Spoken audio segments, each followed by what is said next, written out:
இன்னைக்கு நைட்டு 10 மணிக்கு Man United and Brighton play பண்ண போகிறாங்க. இவங்களோட லாஸ்ட் 7 பிரீமியர் லீக் மீட்டிங்ஸில் 6 கேம்ஸை பிரைட்டன் வின் பண்ணியிருக்காங்க.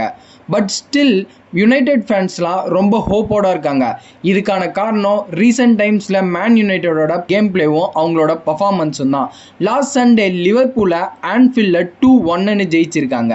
நேற்று நடந்த ப்ரெஸ் கான்ஃபரன்ஸில் ரூபன் அமோரிம் ஒரு சில அப்டேட்ஸை கொடுத்துருக்காரு. ஃபர்ஸ்ட், லிசாண்டரோ மார்டினஸ் இந்த மேட்சை இன்ஜுரி காரணமாக ப்ளே பண்ண மாட்டார்.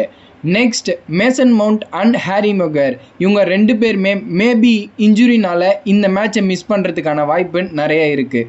பிரைட்டன்லேயுமே மிட்டோமா உட்பட ஒரு சில பிளேயர்ஸ் இன்ஜுரியில் இருக்காங்க அண்ட் அவங்களோட ரிட்டர்ன் டேட்டுமே அன்னோனாக இருக்குது. மேன் யுனைடெடோட கேப்டனான ப்ரூனோ ஃபெர்னாண்டஸ் தன்னோட 300th கிளப் அப்பியரன்ஸை ஓல்ட் ட்ராஃபோர்டில் பிரைட்டனுக்கு அகெயின்ஸ்டாக கொடுக்க போகிறாரு. ஸோ மேன் யுனைடெட் ஃபேன்ஸ்லாம் ரொம்ப எக்ஸைட்டாகவும் ஹைப்டாகவும் காத்திருக்காங்க. இந்த மேட்சை மேன் யுனைடெட் வின் பண்ணுவாங்களா மாட்டாங்களான்னு நம்ம காத்திருந்து தான் பார்க்கணும்.